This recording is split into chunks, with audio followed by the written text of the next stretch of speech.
ஏன் இவ்வளவு கோபம்? ஏன் இவ்வளவு கதறல்ஸ்? அங்கிருந்து உரிமையில் விழித்து இந்த பக்கம் இருக்க உறுப்பினர்களை பார்த்து அப்படின்னு உரிமையில் விழிப்பதை உங்கள் மூலமாக கண்டிக்கிறேன். எதையும் ஆதாரத்தோடு எதையும் பேசுங்க. இங்க நாங்க தான் அனுப்பி வச்சோம் அப்படின்றாங்களே. அனுப்பி வச்சவங்களுக்கு மினிஸ்ட்ரியில இடம் கொடுத்தா ஏன் கதறீங்க? உங்க அப்பா இங்கதான் இருப்பாருன்னு சொன்னாங்க, அதான் தேடிக்கிட்டு இருக்கேன். எங்க உங்க அப்பாவையா காணோம்? நீங்க போய் பேசிக்கிட்டே இருப்பீங்களா? நாங்க பாத்துக்கிட்டே இருக்கணுமா? இங்க இருக்கிற நிறைய பேரு நடுங்கி போய் இதுல நம்ம மேல அவதூறு வேற.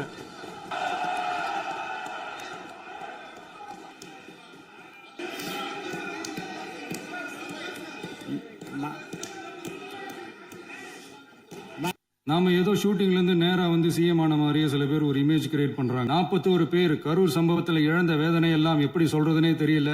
அதுலயும் நம்ம மேலேயே பழி போட்ட கொடுமையெல்லாம் இருக்கும் பாருங்க, அதெல்லாம் வேற லெவலுங்க. அரசியல்னா இப்படி எல்லாம் கொடூரமா இருக்கணுமா என்ன? மாண்புமிகு பேரவைத் தலைவர் அவர்களே,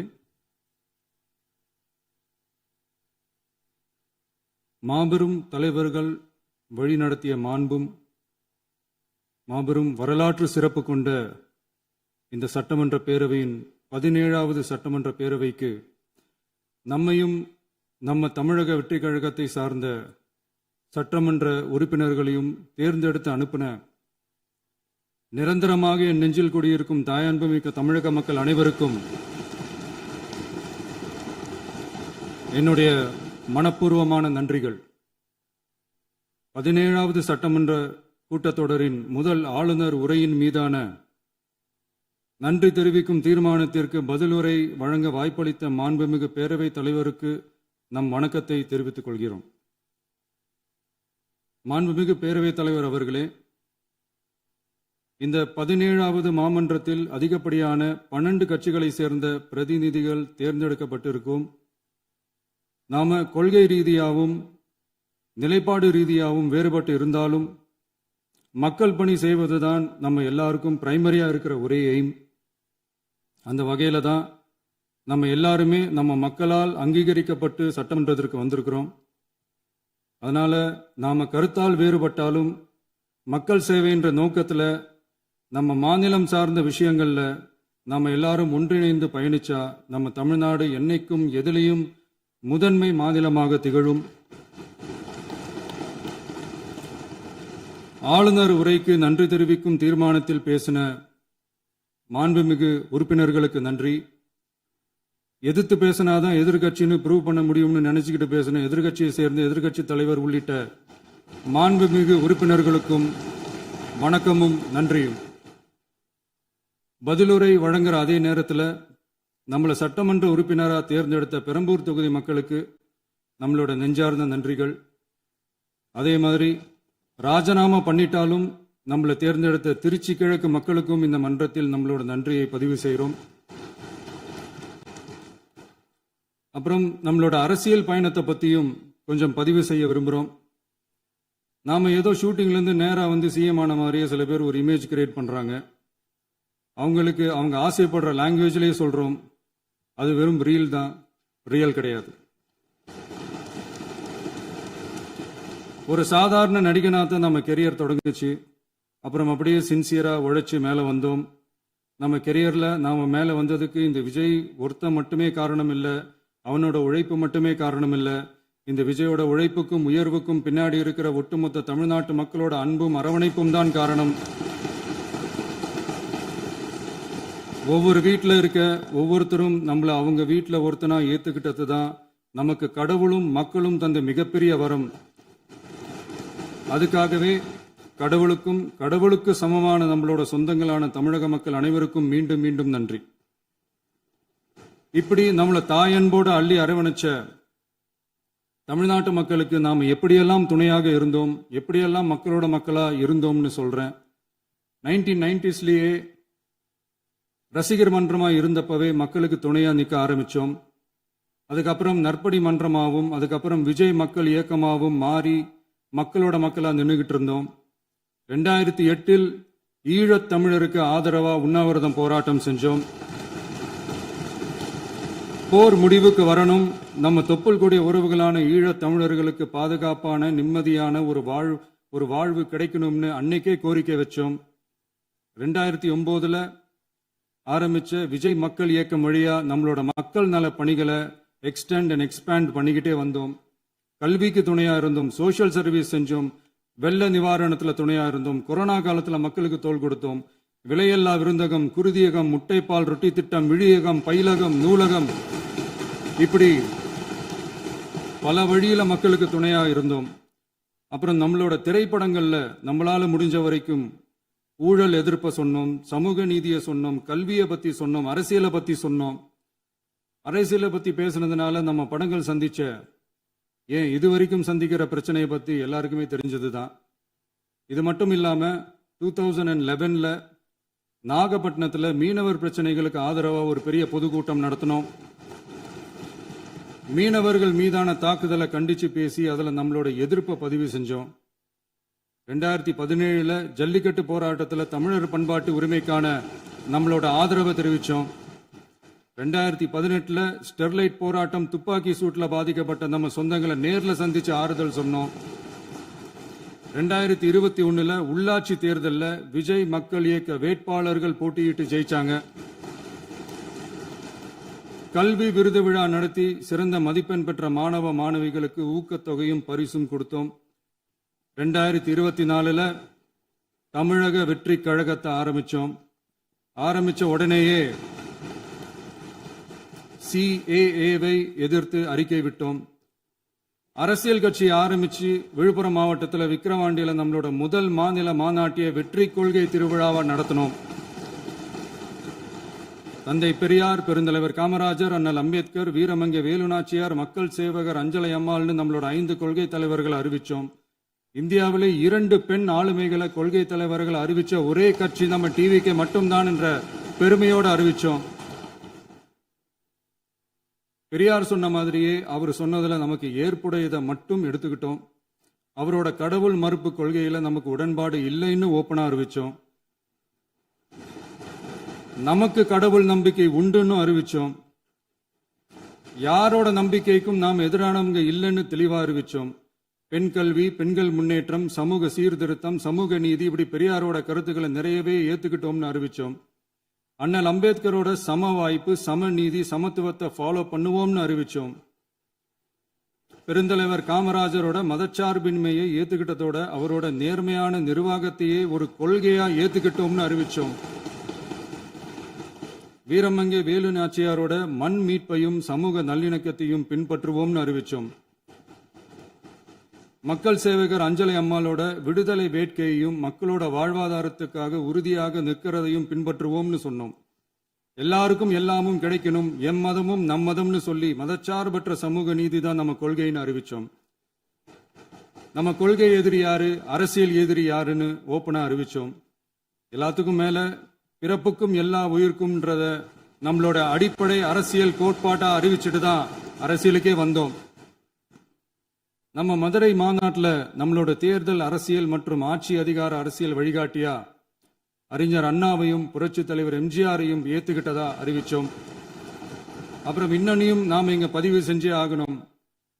எல்லாரும் கட்சி ஆரம்பிச்சுட்டு தான் ஒவ்வொரு வீட்டுக்குள்ளேயும் போவாங்க. ஆனா நாம ஒவ்வொரு வீட்டுக்குள்ளேயும் போனதுக்கு அப்புறம் தான் கட்சியவே ஆரம்பிச்சிருக்கிறோம். ஒவ்வொரு வீட்டில் ஒவ்வொருத்தரும் நம்மள அவங்க பிள்ளையா, மகனா, அண்ணனா, தம்பியா ஏத்துக்கிட்டதும் இயல்பா நடந்துச்சு. தமிழ்நாட்டு மக்களோட மனசுக்குள்ள போறதுக்கு நாம பட்ட பாடு நமக்கு மட்டும்தான் தெரியும். இதெல்லாம் புரிஞ்சாலும் புரியாத மாதிரி இருக்கிறவங்க தான் நம்மள நடிகன் என்று சொல்லியும் நம்ம கட்சிய நடிகன் கட்சின்னு சொல்லியும் சில நக்கல், நையாண்டி இதெல்லாம் பேசுவாங்க. அதை பத்தி நமக்கு கவலை இல்லைன்னு. இப்படி நம்ம அரசியல் பயணம் ரொம்ப டிரான்ஸ்பரண்டா தான் ஆரம்பிச்சிருக்கு. இந்த 2026 தேர்தலில் கூட்டணியே இல்லாமல் தனியா நின்னோம். மக்கள் நம்மளை தெளிவா புரிஞ்சுக்கிட்டதாலையும் நம்ம டிவிகே தோழர்களோட உழைப்பாலையும் நாம 35% வாக்குகளை வாங்கினோம். 1,72,00,000 வாக்குகளோட தமிழ்நாட்டிலேயே தனி பெரும் கட்சியா வந்தோம். தமிழக மக்களாலையும் நம்மளோட ஆதரவு இயக்கங்களாலையும் இதோ இன்னைக்கு இங்க நம்ம டிவிக்கே ஆளும் கட்சியா உட்கார்ந்துருக்கிறோம். இந்த ஆளும் கட்சியா ஆனதும் அவ்வளவு சாதாரணமாலாம் நடந்துடல. 2.25 வருஷத்துல ஆட்சிக்கு வந்துட்டீங்கன்னு ரொம்ப கிண்டலா கேலியா சிலர் பேசுறாங்க. எங்களோட இந்த 2.25 வருஷ டிராவல்ல எவ்வளவு வலியும் வேதனையும் இருக்குது.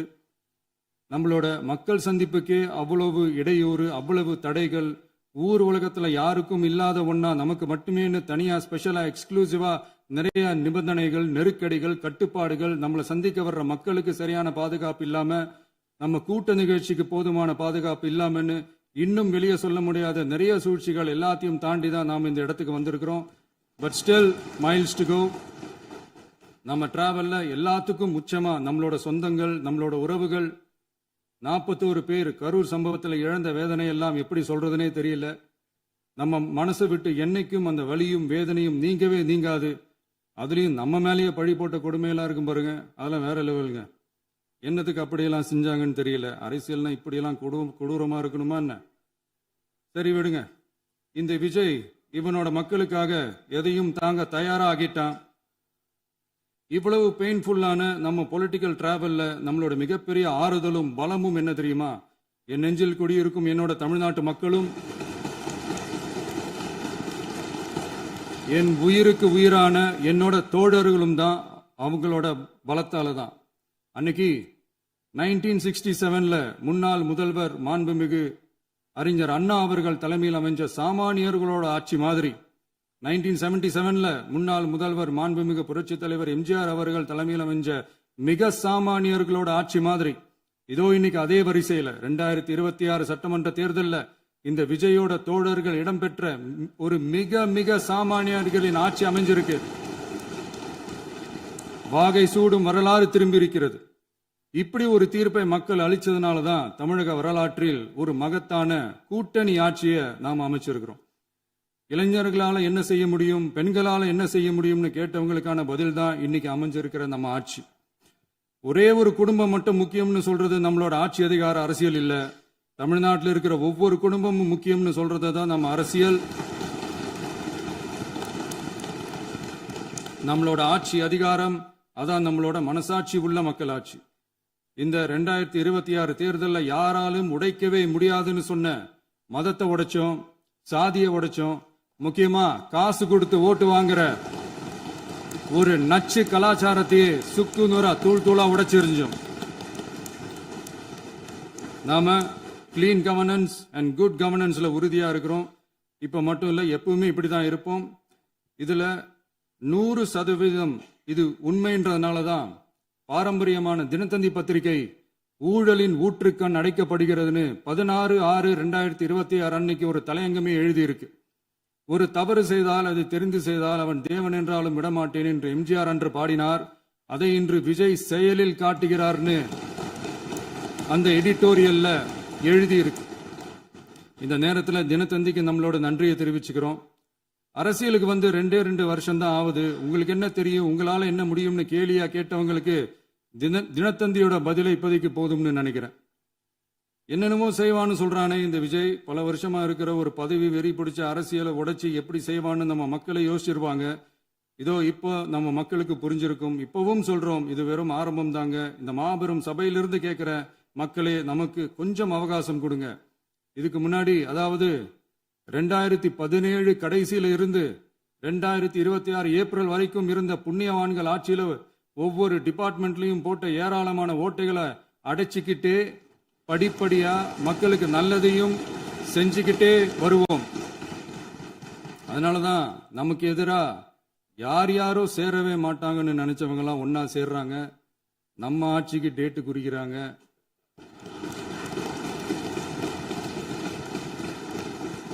சரி, அவங்கள நம்ம மக்களே பார்த்துப்பாங்க, அதை விடுங்க. நாம ஆட்சிக்கு வந்து சரியா 40 நாள் ஆகுது. அதுக்குள்ள என்ன செஞ்சீங்கன்னு கேட்கிறாங்க. ஒரு லிஸ்ட் ஒன்று சொல்றேன் கேளுங்க.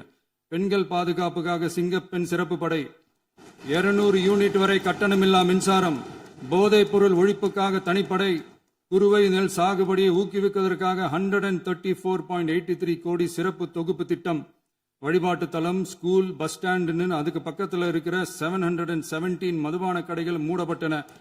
அங்க வேலையில் இருந்தவர்களுக்கு வேறு கடைகளில் வேலை. கவனிக்கப்படாமல் விடப்பட்ட அம்மா உணவகங்கள் புதுப்பிக்கப்பட்டன. பத்திரப்பதிவு துறையில் பகல் கொள்ளைக்கு ஃபுல் ஸ்டாப் வைக்கப்பட்டுள்ளது.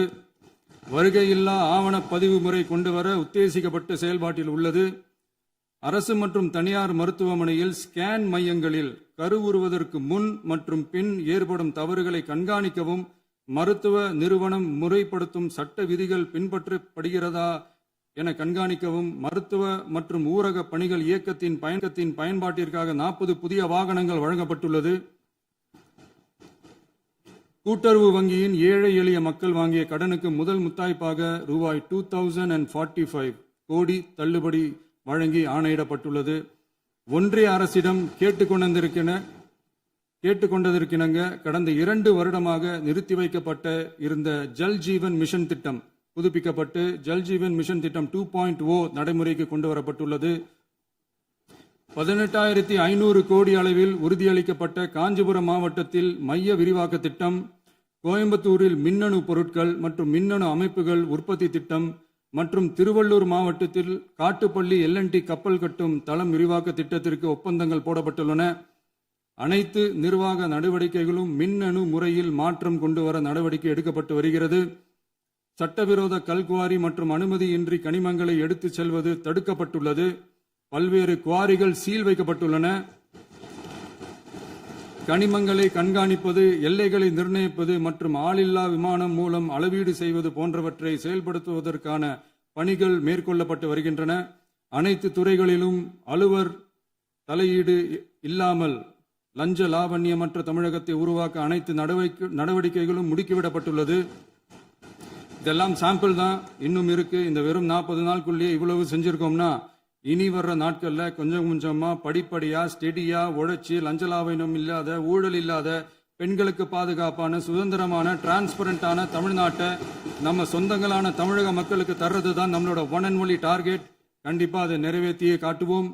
8 கோடி மக்கள் நம்மளோட இருக்கிறப்போ ஏங்க அதை செய்ய முடியாது?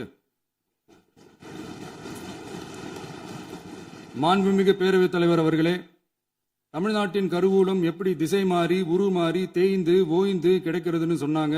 திசை மாறி உருமாறி தேய்ந்து ஓய்ந்துன்னு வசனம் மாதிரி ரைமிங்கா இல்லாம வளமான இலக்கியமா இதே சபையில பேசினவங்களோட திறமையான ஆட்சியில நடந்த நிதி மேலாண்மையை பத்தி வெள்ளை அறிக்கையா வெளியிட்டோம். வெள்ளை அறிக்கை வந்ததிலிருந்தே கண்ணை கட்டுதுங்க. அந்த காலத்துல தான் பிள்ளையோ பிள்ளை, தொல்லையோ தொல்லைன்னு சொன்னாங்க. அதே மாதிரி தாங்க அவங்க ஆட்சியாலையும் அவங்களாலையும் இன்னைக்கு தமிழ்நாட்டுக்கே தொல்லையோ தொல்லை. இப்படி ஒரு நிலைமையை உண்டாக்கி வச்சுட்டு இவங்க சொல்றாங்க நமக்கு ஆட்சி செய்ய தெரியாதுன்னு. நம்ம அமைச்சர்களுக்கும் நம்ம சட்டமன்ற உறுப்பினர்களுக்கும் ஒன்னும் தெரியாதுன்னு. ஆமாங்க, எங்களுக்கு தெரியாதுதான். எங்க சட்டமன்ற உறுப்பினர்களுக்கும் அமைச்சர்களுக்கும் மக்கள் பணி செய்ய தெரிஞ்ச அளவுக்கு மக்கள் பணத்தை சுருட்ட தெரியாதுதான்.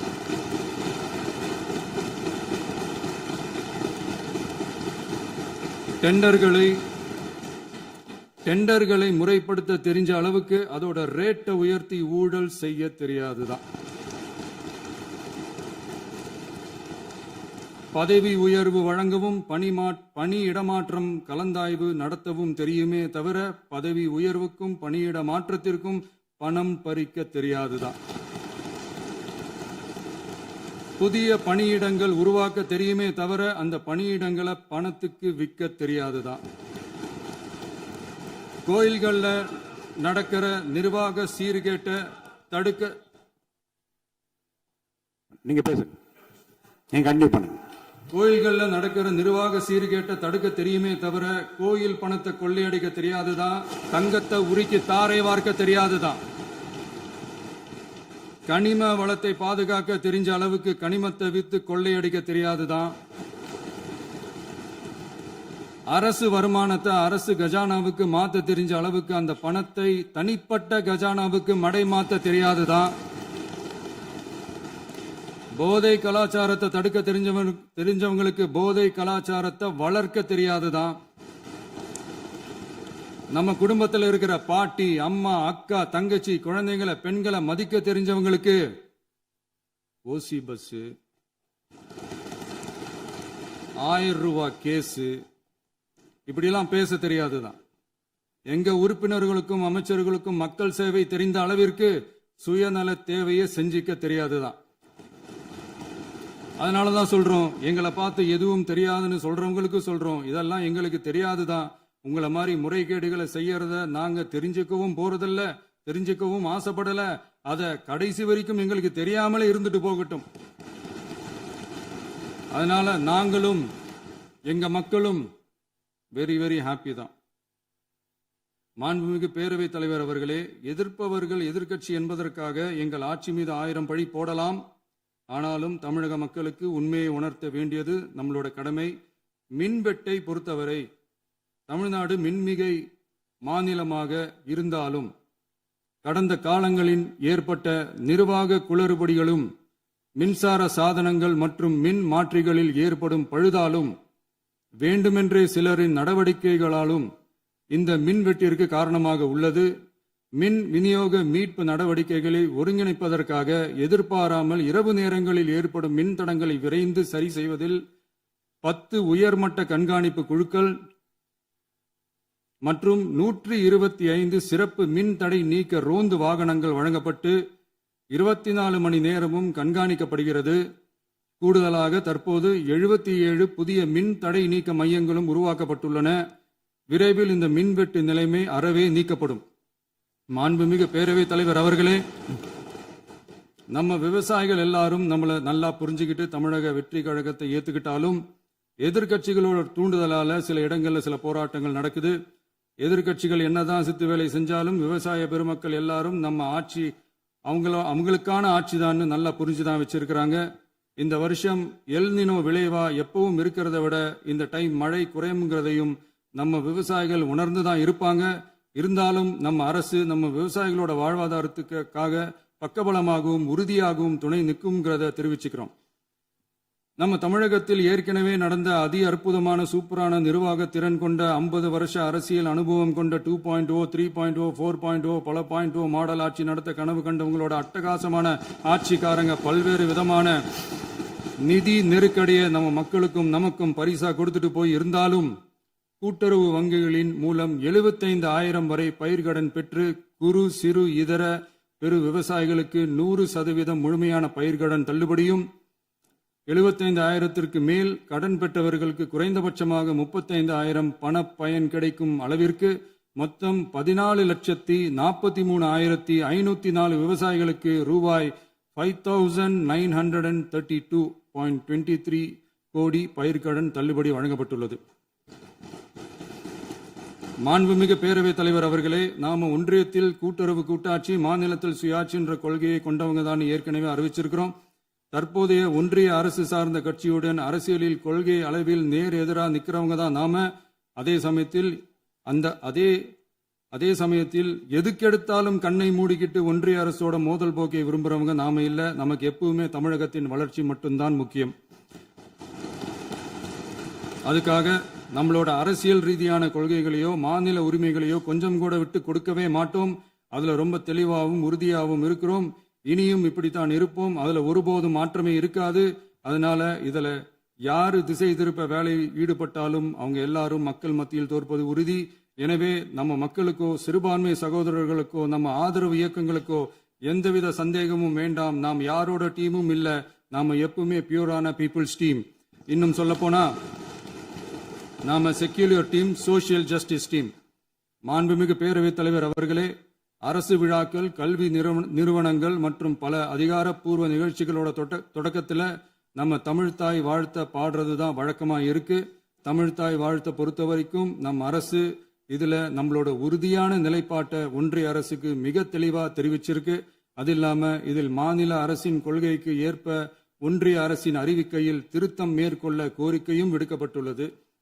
நீட் தேர்வை பொறுத்தவரை கிராமப்புற மற்றும் பொருளாதார ரீதியாக பின்தங்கிய மாணவர்களுக்கு சமமான வாய்ப்பை வழங்குவதில்லை.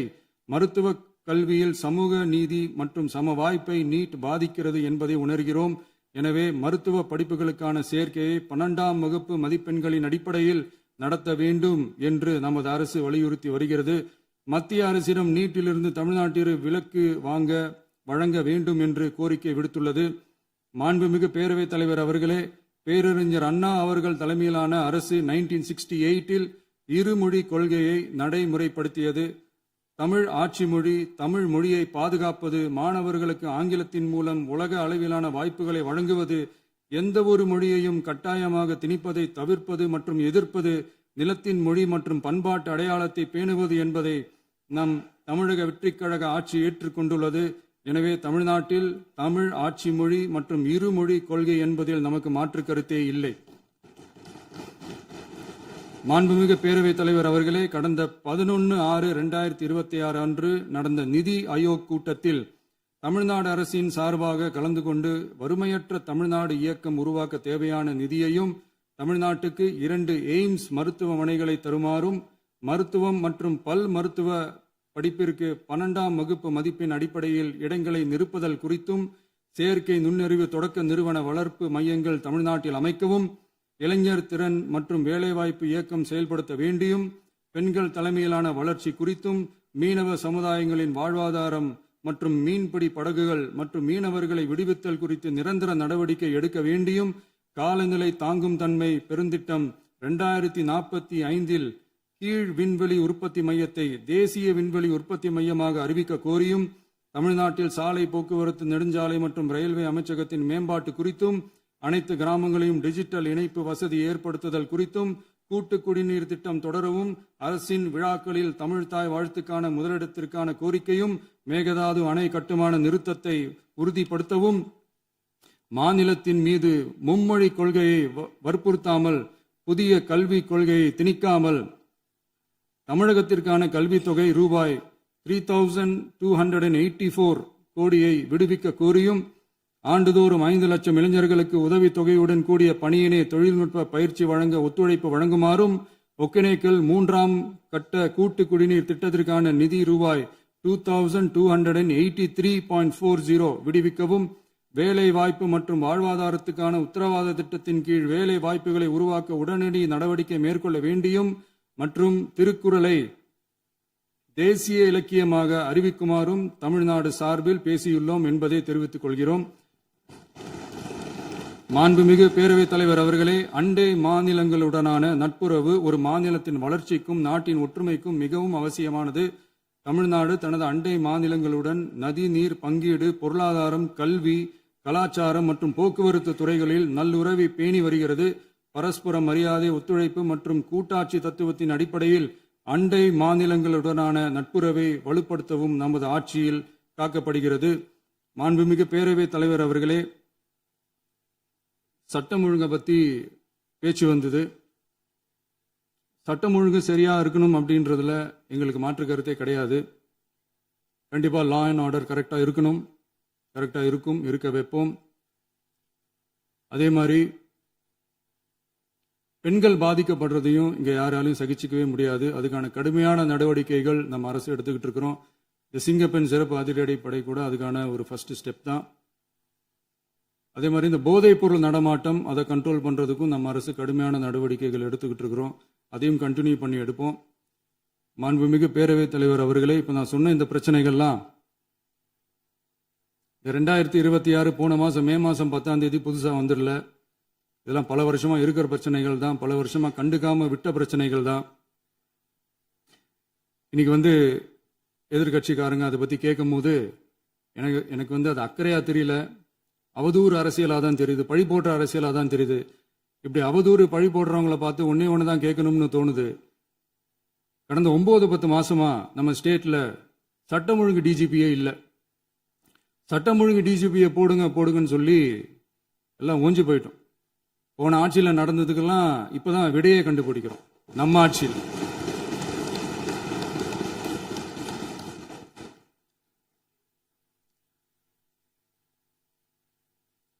இந்த போதைப் பொருள் நடமாட்டம்லாம் தாறுமாற அப்படியே பரவி கொட்டி கிடக்குது.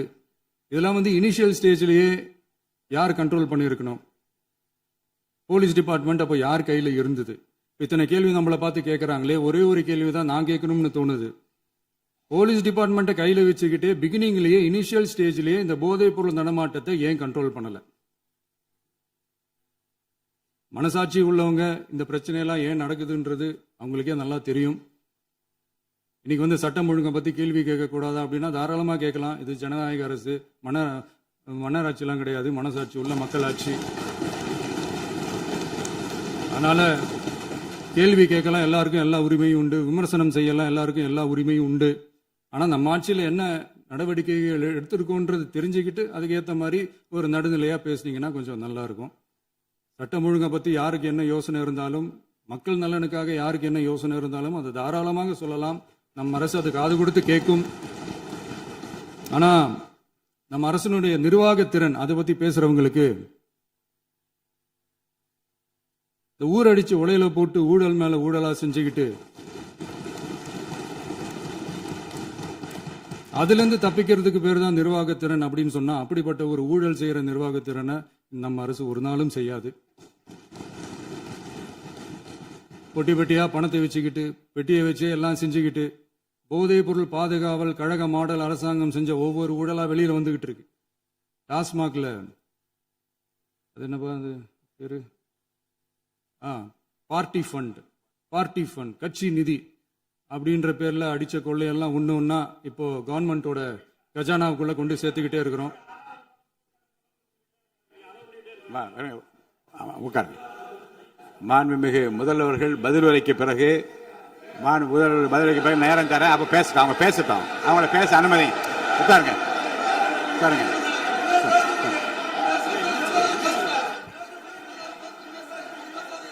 மாண்புமிகு அலோவ் பண்றேன். உட்காருங்க. மாண்பு உறுப்பினர்கள் நீங்க இங்க உட்காருங்க, அமைதியா உட்காரு. நீங்க எல்லாம் உட்காருங்க. உட்காருங்க. மாண்புமிகு நீங்க எல்லாரும் உட்காருங்க. அமைதியா உட்காருங்க. இருங்க, உட்காருங்க. அப்புறம் நீங்க என்ன உட்காருங்க. நான் கொடுப்பேன், உட்காருங்க. நான் பாயிண்ட் ஆஃப் வர கொடுங்க, நான் கொடுக்கிறேன். உட்காருங்க.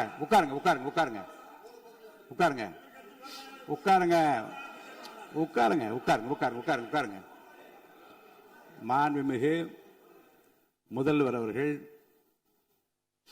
போர்வையாக நிதானமாக சொல்லிக்கொண்டே இருக்கிறார். நீங்க குறிப்பெடுத்து வைத்துக் கொள்ளுங்கள். பேசி முடித்தவுடன் நான் உங்களுக்கு அவகாசம் தருகிறேன். நீங்க ஒண்ணு சொல்லுங்க, என்ன என்பது நீங்க சொல்லுங்க. உங்க சொல்லுகிற வாய்ப்பை நான் உங்களுக்கு தருகிறேன். இப்பொழுது மாண்புமிகு முதலமைச்சர் உங்கள் உரையை தொடரலாம்.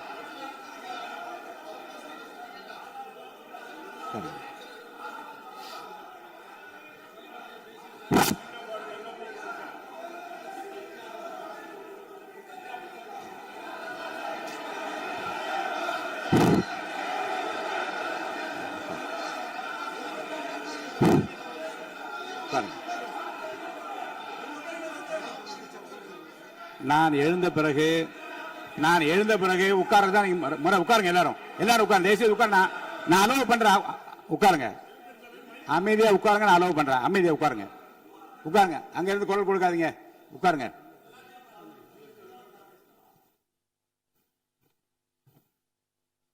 இனிமையான இந்த விவாதத்தில் இதுவரை குறுக்கீடுகள் இல்லாமல்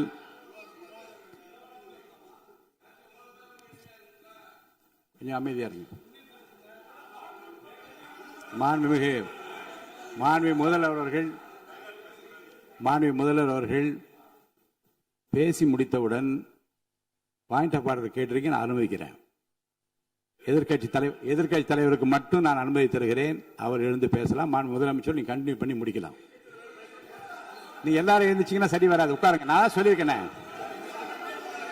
உட்காருங்க.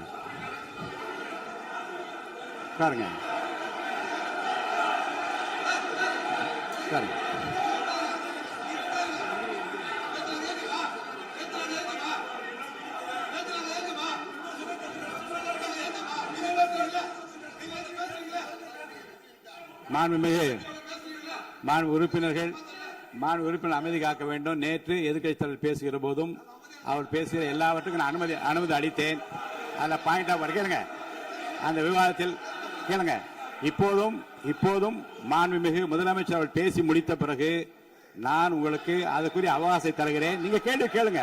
கேட்கிற உரிமையும் விளக்கத்தை பெற்றுக்கொள்ள உரிமை உங்களுக்கு இருக்கிறது. அதற்கு அவகாசத்தை நான் தருகிறேன்.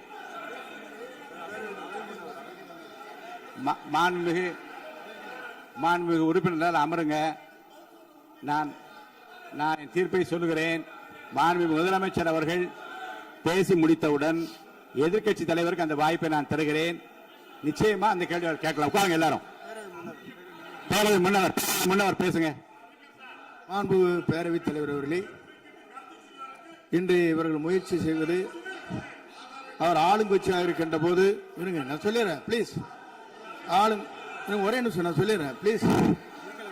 ஆளும் கட்சியாக இருக்கின்ற போது நீங்கள் சொன்ன ஒரே வார்த்தை, நாங்கள் பேசி முடித்ததற்கு பிறகு குறிப்பிடுத்துவிட்டு நீங்கள் எந்த கேள்வி வேண்டுமானாலும் கேட்கலாம் என்று ஒரு முறையை நீங்கள் பின்பற்றினீர்கள். அதே முறையை இப்போது பின்பற்ற வேண்டும் என்று கேட்டுக்கொள்கிறேன். மாண்புமிகு பள்ளிக்கல்வித்துறை அமைச்சர், மாண்புமிகு பள்ளிக்கல்வித்துறை அமைச்சர். மாண்புமிகு பேரவைத் தலைவர் அவர்களே, நேற்றைய தினம் கூட எதிர்க்கட்சி தலைவர் சொன்னதை முழுமையாக கேட்டு இறுதியில் ஒரு வாய்ப்பு தந்தீங்க. அதுவும் இல்லாம இந்த நேரத்தில் நேரலையில் நீங்களும் பாக்குறீங்க. அங்கிருந்து ஏய் ஒருமையில் விழித்து இந்த பக்கம் இருக்க உறுப்பினர்களை பார்த்து ஏய் அப்படின்னு ஒருமையில் விழிப்பதை உங்கள் மூலமாக கண்டிக்கிறேன். அந்த வார்த்தையை அவை குறிப்பிலிருந்து நீக்கணும். கண்ணியம் காத்து முதல்வர் முழுமையாக பேசுவதை காத்து கண்ணியம் காத்து இந்த சபைக்கு ஒரு மரபு இருக்கிறது. அதை மூத்த உறுப்பினர்கள் பின்பற்றபடி உங்கள் மூலமாக கேட்டுக்கொள்கிறேன். மாண்புமிகு முதலமைச்சர் அவர்கள் உரையை தொடரலாம். நான் தரேன்.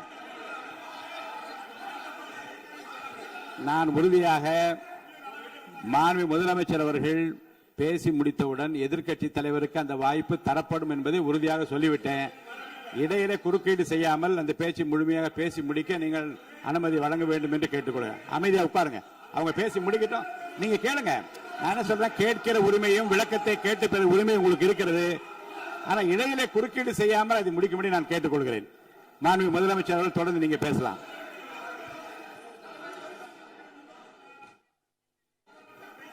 எதிர்க்கட்சி தலைவர் அவர்கள் உங்கள் கட்சியினுடைய உறுப்பினரை அமைதிப்படுத்த வேண்டும் என்று நான் கேட்டுக்கொள்கிறேன். உங்களுக்கு வாய்ப்பு தரவில்லை என்றால் அவர் எழுந்து நிற்பதில் நியாயம் இருக்கு. வாய்ப்பு தரப்போகிறேன். நான் முதலமைச்சர் அவர்கள் பேசி முடித்தவுடன் உங்களுக்கு வாய்ப்பு தரப்படும். அது வரைக்கும் உங்களுடைய உறுப்பினரை அமைதி காக்க நீங்கள் தான் பார்த்துக் கொள்ள வேண்டும். மாண்புமிகு அவை முன்னவர். மாண்புமிகு பேரவைத் தலைவர் அவர்களே, அவர் அப்போது சொன்னது வேறு, இப்போது நடந்து கொள்கிற முறைகள் வேறாக இருக்கிறது. அன்றைக்கு அவர் சொல்லுகிற போது அமைச்சர் அத்தனை பேரும் பேசி முடித்ததற்கு பிறகு உங்களுடைய கருத்துக்கள் ஏதாவது தெரிவிக்கலாம். இப்போது பின்பற்றினால் நன்றாக இருக்கும். நீங்கள் அதற்காகத்தான் சொன்னீர்கள். முதலமைச்சர் பேசியதற்கு பிறகு எதிர்க்கட்சி தலைவர் அவர்கள் பேசுவதற்கு வாய்ப்பளிக்கிறோம் என்று சொல்லியிருக்கிறார்கள். ஆகவே தான் அந்த வாய்ப்பை நீங்கள் இல்ல அது பதில் சொல்லணும்னு கேட்டிருக்காங்க. பதில் சொல்லணும் சொல்லியிருக்காங்க. பதில் சொல்லினா தங்க பிரச்சனை இல்ல. அப்படி இல்ல. ஆகவே இல்ல நேற்றைய தினம் நீங்கள் அப்படி பேசிக்கொண்டது ஆறாவது இல்ல. நேற்றைய தினம் நீங்கள் பேசுகிற போது ஆறாவது குறுக்கிட்டார்களா? நீங்கள் பேசுகிற போது யாருமே குறுக்கிடவில்லை. நீங்க எவ்வளவு பேசினீர்கள், எவ்வளவு வார்த்தைகள் பேசினீர்கள் என்பதெல்லாம் எங்களுக்கு தெரியும். யாருமே அதில் குறுக்கிடவில்லை. இது முதலமைச்சர், எங்கள் முதலமைச்சர் எதிர்க்கட்சி தலைவர் பேசுகிற போது யாரும் குறுக்கிட வேண்டாம் என்று சொன்னார்கள். அதை நாங்கள் பின்பற்றினோம். ஆனால் இன்றைக்கு நீங்கள் பின்பற்றவில்லை என்பதால் வேதனையாக இருக்கிறார். முன்னவர் நேற்று எதிர்க்கட்சி தலைவர் பேசுகிற போது அடுக்கடுக்காக குற்றச்சாட்டுல வைத்தார். இப்போ அதற்குரிய மாண்புமிகு பொதுப்பணித்துறை அமைச்சர் கூட காலையில் அலுவலகத்தை சந்தித்து அவர்கள் சாட்டிய குற்றச்சாட்டுகளுக்கெல்லாம் ஆதாரங்களை எல்லாம் நான் கொண்டு வந்திருக்கிறேன் என்று சொன்னேன். நான் நேற்று அந்த விஷயம் நேற்றோடு முடிந்து விட்டது. ஆதாரங்களை கொடுங்கள். தக்க நேரத்தில் இதை பற்றி சொல்ல வேண்டிய நேர்ந்தால் நான் இதெல்லாம் ஆய்வு செய்து உரிய நேரத்தில் அவை குறிப்பிட்டு ஏற்றுவதற்கு முன்பாக அவரிடம் காட்டி அதற்கு பிறகு அதை பற்றி முடிவெடுக்கும் என்று நான் சொன்னேன். இப்போதும் சொல்லுகிறேன், மாண்பு முதலமைச்சர் அவர்கள் பேசிக் கொண்டிருக்கிறார். பேசி முடிக்கட்டும். எதிர்க்கட்சி தலைவருக்கு உறுதியாக நான் வாய்ப்பு தருவேன். அவர் கேள்விகளை முன்வைக்கலாம், விளக்கங்களை பெறலாம். இப்போதைக்கு பேரவைத் தலைவர் என்ற முறையில் என்னுடைய முடிவு இதுதான். அவையில் இருக்கக்கூடிய உறுப்பினர்கள் அமரும்படி நான் கேட்டுக்கொள்கிறேன். நான் முதலமைச்சர் அவர்கள் பேச வேண்டிய போ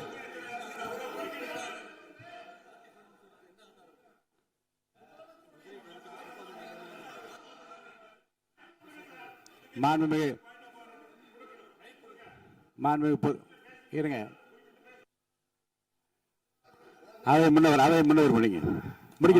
பேரவைத் தலைவர் அவர்களே, நேற்றைய தினம் நீங்கள் முழுமையாக பேசினீர்கள். உங்கள் பேச்சுக்கள் எப்படி இருந்தது என்பதும் நாடறியும். இருந்தாலும் கூட நாங்கள் அமைதியாக இருந்தோம். இல்ல நீங்க இருங்க, ஒவ்வொரு வார்த்தைக்கு இருங்க. நீங்க மின்வெட்டையில நீங்க சொன்னீங்க, உங்களுடைய முன்னாள் அமைச்சர் ஆற்காடு வீராசாமி இருக்கிற போது மின்வெட்டால் தான் நாங்கள் ஆட்சியே மாறியது என்றெல்லாம் சொன்ன கதையெல்லாம் இருக்கு. அதெல்லாம் சொன்னோம்னாங்க, நாங்களே அமைதியா இருந்தா. அதுக்காக நீங்க தயவு செய்து எதிர்கட்சி தலைவருக்கு வாய்ப்பளிக்கிறார்கள். அந்த வாய்ப்பை நீங்கள் அவர் முதலமைச்சர் பேசுவதற்கு பிறகு பேசினால் அழகாக இருக்கும்.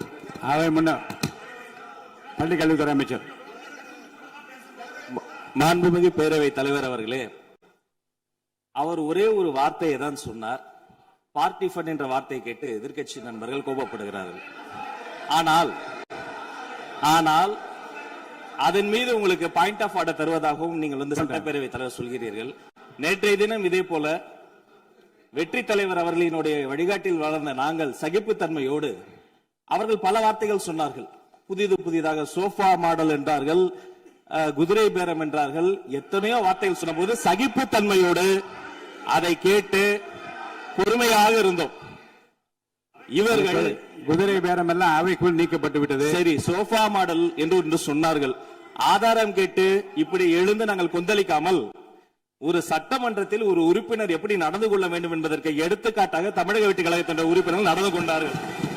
இப்போது மதிப்பிற்குரிய எதிர்க்கட்சி தலைவர் அவர்களே, உங்கள் ஊடாக நான் கேட்பது என்னவென்றால், அவர்களினுடைய கட்சி உறுப்பினர்களை அவர் அமைதிப்படுத்தி முதல்வர் அவர்கள் உரையை முழுமையாக கேட்டு சகிப்புத்தன்மைக்கு சட்டமன்றத்தில் இந்த பக்கம் மட்டுமல்ல அந்த பக்கமும் எடுத்துக்காட்டாக இருப்பதற்கு அவர் வழிவகை செய்ய வேண்டும் என்று உங்கள் மூலமாக கேட்டுக்கொள்கிறேன்.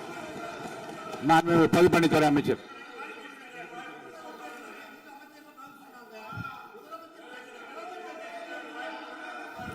மாண்புமிகு பேரவைத் தலைவர் அவர்களே,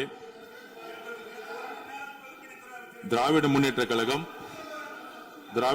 கழகம் முதல் நாளில் இந்த சபையுடைய மரபையும் பாரம்பரியத்தை பற்றியும் நமக்கு வகுப்பெடுத்தார்கள். அந்த மரபுப்படி எங்களுடைய தலைவருடைய வழியில் இந்த சட்டசபையுடைய நிகழ்வுகளில் நாங்கள் கலந்து கொண்டிருக்கிறோம். நேற்றைய எதிர்க்கட்சி தலைவர் பேசும்பொழுது எவ்வளவோ வார்த்தைகள் உண்மைக்கு புறம்பாக சட்டத்திற்கு எதிராக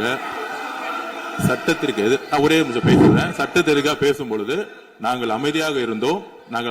ஒரு 2-3 முறை தான் அவரு பேசும்போது மினிஸ்டர்கள் இருந்துச்சு நின்னாங்க. ஆனா இன்னைக்கு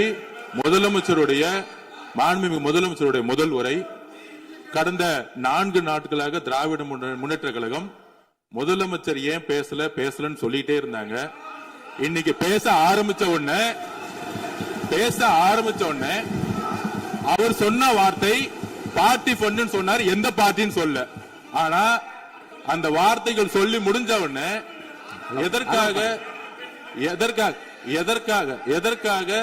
எதற்காக முதலமைச்சருடைய பேச்ச இவங்க குறுக்கிறாங்கன்னு தெரியல.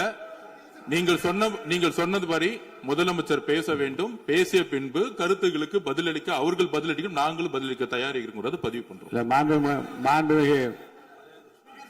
மாண்பு முதலமைச்சர் அவர்கள்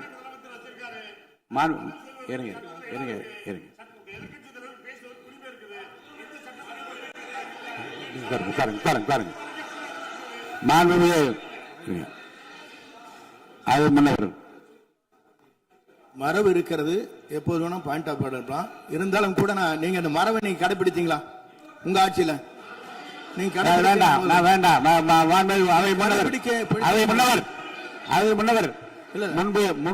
முன்பு எப்படி நடந்தால் என்பதை பற்றியோ முன்பு நடந்த நிகழ்வுகள் பற்றியோ நீங்கள் சொல்லி மீண்டும் இந்த அவையினுடைய மாண்பை குறைக்க வேண்டாம் என்று நான் கேட்டுக்கொள்ள வேண்டாம். இப்போது உள்ள பிரச்சனை, மாண்பு முதலமைச்சர் அவர்கள் தன்னுடைய பேச்சை உறுதி செய்து முடிக்க வேண்டும்.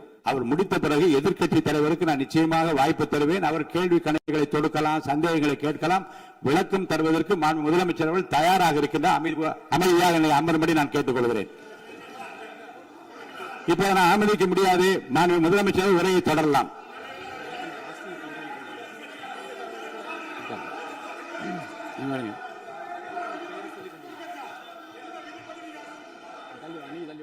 மாண்புமிகு உறுப்பினர் ஆசி உங்க இடத்துல போய் உட்காருங்க. மாண்பு உறுப்பினர் ஆஸ்டின், நீங்க ஒரு மூத்த உறுப்பினர், சபை விதிகளை நன்கு தெரிந்த ஒரு உறுப்பினர், நீங்க போய் இடத்துல உட்காருங்க. முதல்ல மாண்பு முதலமைச்சர் அவர்கள் உரையை தொடரலாம். இப்போது எந்த விதமான பாயிண்ட் ஆஃப் ஆர்டர்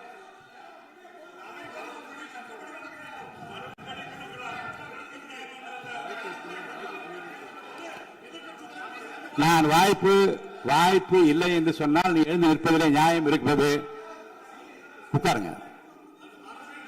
வாய்ப்பு உறுதியாக எதிர்க்கட்சி தலைவருக்கு பாயிண்ட் ஆஃப் ஆர்டர் மட்டுமல்ல, உட்கார்ந்து அவர் பேசிய பேச்சுக்கள் என்னென்ன இருங்க, என்ன என்ன என்ன என்ன என்ன உங்களுக்கு சந்தேகம் இருக்கிறதோ, வினாக்கள் இருக்கிறதோ அதை நீங்க கேட்கலாம்.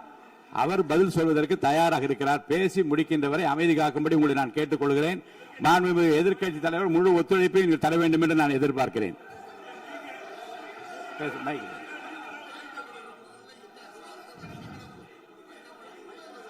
மைக் கொடுங்க.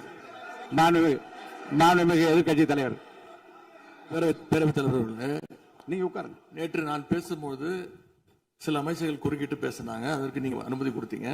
அது மாதிரி இன்னைக்கு முதலமைச்சர் பேசும்போது சில வார்த்தைகள், தவறான வார்த்தைகள் பேசுறாரு. அவர் பார்ட்டி ஃபண்ட் அப்படின்னு சொல்லியிருக்கிறாரு. அவர் அமைச்சர் அந்த பார்ட்டி ஃபண்ட் எந்த பார்ட்டின்னு கூட சொல்ல, தைரியம் இருந்தா சொல்லுங்க, நாங்க அதெல்லாம் ஃபேஸ் பண்ண தயாரா இருக்கோம். எதையும் ஆதாரத்தோடு எதையும் பேசுங்க. இங்க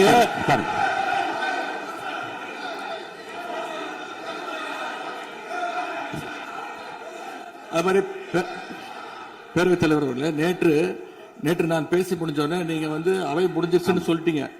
நாங்கெல்லாம் வீட்டுக்கு போயிட்டோம். வீட்டுக்கு போய் டிவி போட்டு பார்த்தா அங்க இன்னொரு அமைச்சர் இன்னும் பதில் சொல்லிட்டே இருந்திருக்கிறாரு. அதற்கெல்லாம் நாங்க இப்ப என்ன பதில் இது, என்ன மரபு இது? நீங்க இப்ப பேசிக்கிட்டே இருப்பீங்களா?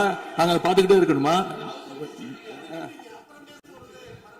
அதே மாதிரி இன்னைக்கு முதலமைச்சர் அவர்கள் பேசும்போது நாங்களும் அமைதியா கேட்டுட்டு தான் இருந்தோம். ஆனா சில கருத்துக்கள் அவர் பேசும்போது அதை நாங்க அனுமதிக்க முடியாது. ஆதாரத்தோடு ஏதாவது பேசணும்னா, குற்றச்சாட்டுகள் சொல்லும் போது ஆதாரத்தோடு சொன்னீங்கன்னா அதை நாங்க ப்ரூவ் பண்றதுக்கு தயாராக இருக்கு.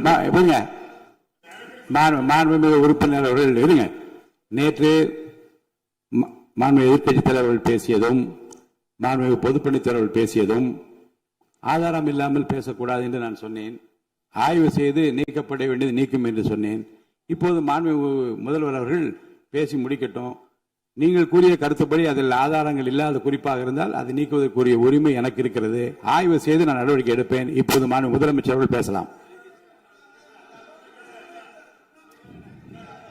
இந்த டாஸ்மாக் மாதிரியே பல டிபார்ட்மெண்ட்லயும், மறுபடியும் சொல்றேன், கட்சி நிதின்ற பேர்ல அடிச்ச கொள்ளைய ஒன்னா கவர்மெண்டோட கஜானாக்குள்ளேயே கொண்டு சேர்த்துக்கிட்டே இருக்கிறாங்க.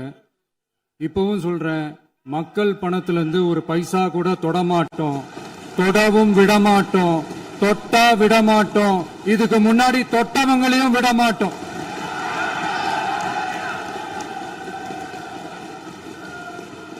ஒவ்வொரு ஊழலா வெளியில வரும் போலே, ஒவ்வொரு வேஷமா கலைஞ்சிரும் போலே, இங்க இருக்கிற நிறைய பேரு நடுங்கி போய் இதுல நம்ம மேல அவதூறு வேற. இப்ப புதுசா ஒரு வெப்பன் ஒண்ணு கொண்டு வந்திருக்காங்க. அது என்ன தெரியுமா? அவங்க தயவால தான் நம்ம ஆட்சி நடக்குதான். மக்கள் தயவால இந்த ஆட்சி நடந்துகிட்டு இருக்கு. மனசாட்சி உள்ள சக்திகளோட ஆதரவால இந்த ஆட்சி நடந்துகிட்டு இருக்கு. நாங்க தான் அனுப்பி வச்சோம் அப்படின்றாங்களே. அனுப்பி வச்சவங்களுக்கு மினிஸ்ட்ரியில இடம் கொடுத்தா ஏன் கதறீங்க? ஏன் இவ்வளவு கோபம்? ஏன் இவ்வளவு கதறல்? இதுல இன்னொரு முக்கியமான விஷயம், மார்க்சிஸ்ட் கம்யூனிஸ்ட் கட்சி நமக்கு ஆதரவு கொடுத்தது சுயேட்சையா எடுத்த முடிவுன்னு சொல்றாங்க. அதே மாதிரி இந்திய கம்யூனிஸ்ட் கட்சி நமக்கு ஆதரவு கொடுத்தது சுயேட்சையா எடுத்த முடிவுன்னு சொல்றாங்க. இதுல எங்க இருந்து நாங்க தான் அனுப்பி வச்சோம்னா புரியலையே. மக்களுக்கு நல்லா புரியும். எல்லாத்தையும் தெளிவா பார்த்துக்கிட்டு இருக்கிறாங்க.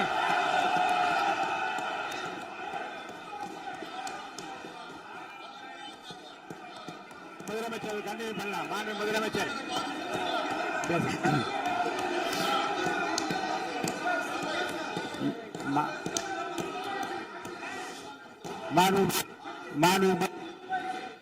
மாண்பு முதலமைச்சர் நீங்க கண்டினியூ பண்ணலாம். கண்டினியூ நீங்க கண்டினியூ பண்ணலாம். நீங்க கண்டினியூ பண்ணலாம்.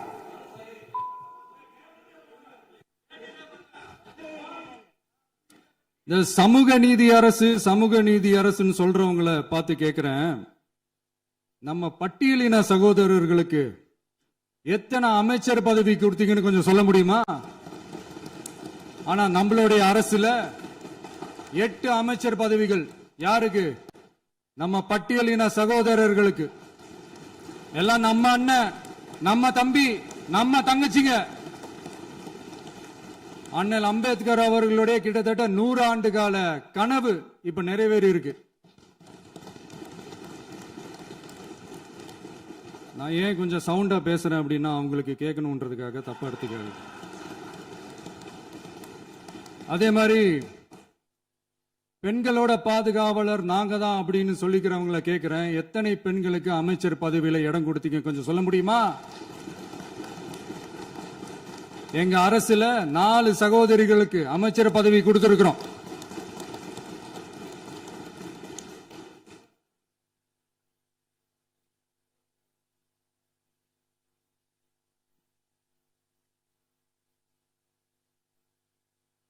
அதனால மக்களால் நிராகரிக்கப்பட்டு மக்களால் அகற்றப்பட்டவங்களுக்கு ஒன்னே ஒன்னு சொல்லிக்கிறோம், தப்பே செய்ய மாட்டோம், ஊழலே செய்ய மாட்டோம், நேர்மையா தான் இருப்போம், நியாயமா தான் இருப்போம் அப்படின்னு சொல்றவங்களால மட்டும்தான் கூட்டணி ஆட்சி அமைக்க முன்வரும். ஆட்சியிலையும் பங்கு, அதிகாரத்திலையும் பங்கு கொடுக்க முன்வரும். ஊழல்லையே ஊறி போனவங்களால இந்த கூட்டணி ஆட்சியோ, ஆட்சியிலையும் பங்கோ, அதிகாரத்திலையும் பங்கு கொடுக்க முன்வராது. மெஜாரிட்டி இருந்தாலும் தரமாட்டாங்க, மெஜாரிட்டி இல்லைனாலும் தரமாட்டாங்க. கேட்டா ரெடிமேடா ஒரு பதில் ஒண்ணு வச்சிருப்பாங்க, கூட்டணி ஆட்சியை மக்கள் விரும்ப மாட்டாங்கன்னு. அதே மக்கள் தான் இப்ப அவங்கள பார்த்து சிரிக்கிறாங்க. நான் பதவி ஏத்த அன்னைக்கு கொஞ்சம் டைம் அவகாசம் கேட்டேன். எதுக்கு கேட்டேன்? நிதி நிலைமைலாம் கொஞ்சம் மோசமா இருக்குது, அதெல்லாம் கொஞ்சம் சரி செஞ்சுக்கிட்டே படிப்படியா கொஞ்சம் கொஞ்சமா நான் கொடுத்த வாக்குறுதிகள்லாம் செயல்படுத்துவேன், அதுக்காக கொஞ்சம் டைம் அவகாசம் கேட்டேன். நான் ஏதோ வேற எதுக்காகவோ வேற யாருக்காகவோ ஏதோ அவகாசம் கேட்ட மாதிரி. அடுத்து இங்க சபையில இல்லாதவங்களை பத்தி பேச வேண்டாம்னு நினைக்கிறேன்.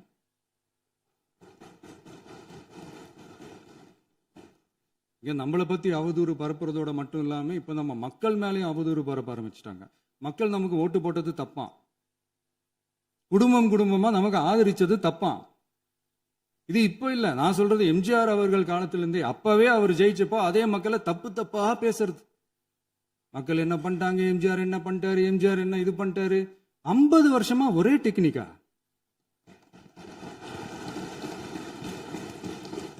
டெக்னாலஜி எல்லாம் மாறி வேற எங்கேயோ போயிட்டு இருக்கு. பஸ்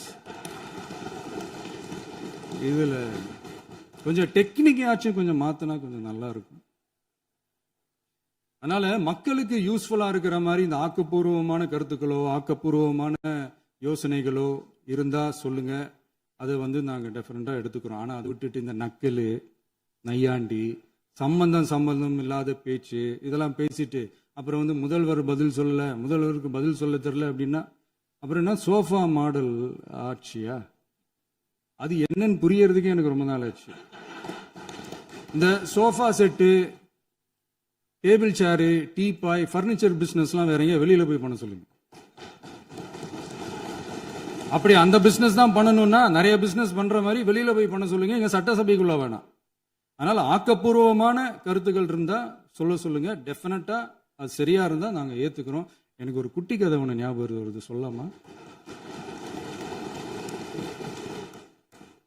ஒரு ஊர்ல ஒரு பெரியவர் வெயில் ரொம்ப ஜாஸ்தியா இருக்குன்னு சொல்லிட்டு கண்ணுக்கு மேல கை வச்சுக்கிட்டு இப்படி சுத்தி முத்தி தேடிக்கிட்டு இருந்தாராம். அப்ப கூட இருந்த ஒரு சின்ன பையன் என்ன தேடுறீங்க அப்படின்னு கேட்டானா. அதுக்கு அந்த பெரியவர் சொன்னாரா, அது ஒண்ணு இல்ல தம்பி, உங்க அப்பா இங்கதான் இருப்பாருன்னு சொன்னாங்க, அதான் தேடிக்கிட்டு இருக்கேன். எங்க உங்க அப்பாவையா காணோம்?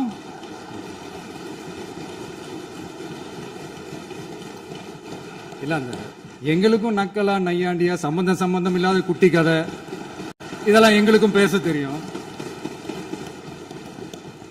அந்த கதையில பெரியவர் அப்படி சொன்னாராம், தப்பா எடுத்துக்காதீங்க. அந்த கதையில பெரியவர் அப்படி கேட்டாராம். அதனால யாரும் இங்க டென்ஷன் ஆக வேணாம். அதனால இன்னொரு இந்த என்னுடைய உரையை முடிக்கிறதுக்கு முன்னாடி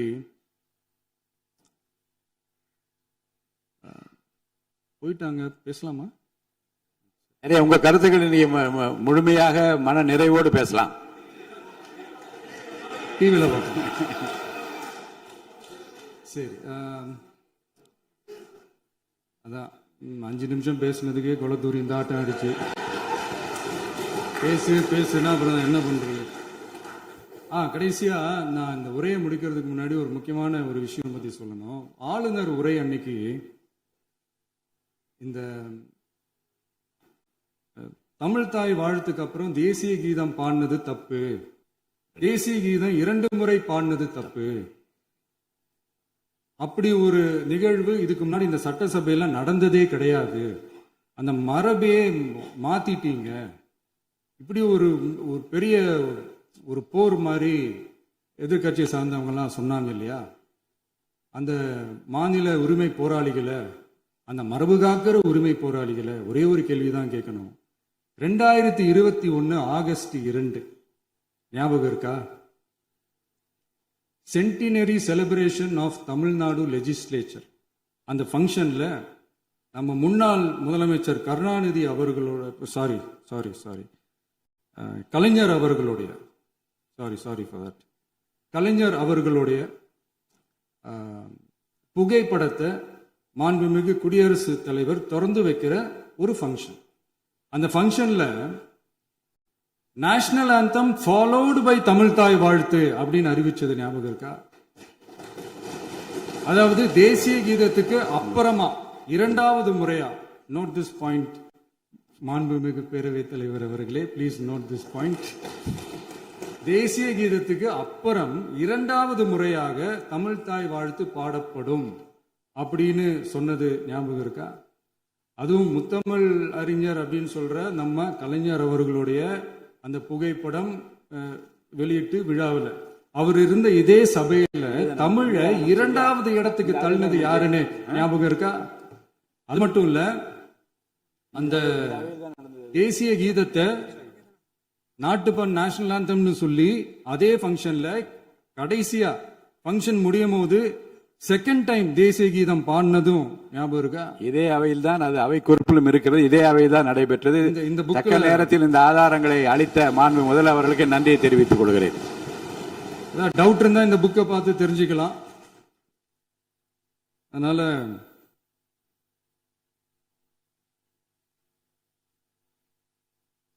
இதெல்லாம் கேட்டா என்ன சொல்லுவாங்கன்னா, அது ஜனாதிபதி கலந்துகிட்ட ஃபங்க்ஷன், அதெல்லாம் அப்படிதான், அதெல்லாம் கண்டுக்க கூடாது அப்படின்னு சொல்லுவாங்க. இதே மாதிரிதான் பேசுறது ஒண்ணு, செய்யறது ஒண்ணு, பேசுறது ஒண்ணு. இதெல்லாம் மக்கள் பார்த்துக்கிட்டு இருக்காங்க. எலெக்ஷனுக்கு முன்னாடி தான் அப்படி செஞ்சுக்கிட்டு இருந்தாங்க, இப்போ எலெக்ஷனுக்கு அப்புறம் அதே தான் செய்யறாங்க. இந்த விஜயையும் சாமானியர்களின் உண்மையான சமூக நீதி அரசையும் அவமானப்படுத்துறதுக்கு தான் அவங்களோட அந்த பொலிட்டிக்கல் சீனியாரிட்டி அது பயன்படுத்துது போல. சரி, செய்யட்டும், நல்லா செய்யட்டும். இப்போ ஆனாலும் நம்மளுடைய மாநில உரிமை, மொழி உரிமை, உத்தமபுத்திரர் போல வேஷம் போடுற எதிர்கட்சிக்கு ஒன்றை மட்டும் ஆணித்தரமாக சொல்றோம். உங்களை மாதிரி தமிழ்னு சொல்லிக்கிட்டு, மொழி, பண்பாடு, கலாச்சாரம்னு சொல்லிக்கிட்டு ரெட்டை வேஷம் போடுறவங்க நாங்க கிடையாது. உலகெங்கும் வாழும் என் தமிழ் சொந்தங்களுக்கு நம்முடைய உத்தரவாதம் தமிழ் தான் எங்க உயிர் நாடி அப்படின்றத மறக்க மாட்டோம். இப்பவும் சொல்றோம், மாநில உரிமையில எப்பவும் உறுதியா இருப்போம். அதே சமயத்துல அரசியல் வேற, ஒன்றிய மாநில அரசுகளுக்கு இடையே இருக்கிற நிர்வாக அணுகுமுறை வேற. இதுல நாங்க ரொம்ப தெளிவா இருக்கிறோம். அதனால எங்களுக்கு பாடம் எடுக்கிறதா நினைச்சுக்கிட்டு உங்க வேஷத்தை நீங்களே கொஞ்சம் கொஞ்சமா கலைச்சிக்கிட்டே வர்றீங்க, மறந்துடாதீங்க. அப்புறம் நேத்து எதிர்கட்சி தலைவர், மாண்புமிகு எதிர்கட்சி தலைவர் பேசும்போது நிறைய பேசினாங்க. அதுல ஒண்ணு மட்டும் அரசு சொல்றதா நினைச்சுக்கிட்டு நம்மளை இன்டைரக்டா ஈவில் அப்படின்ற அந்த வார்த்தையை யூஸ் பண்ணாங்க. எனக்கு ஒன்னே ஒண்ணுதான் சொல்லணும்னு தோணுது. ஈவில்ஸ்னு டெவில்ஸ் பேசக்கூடாது.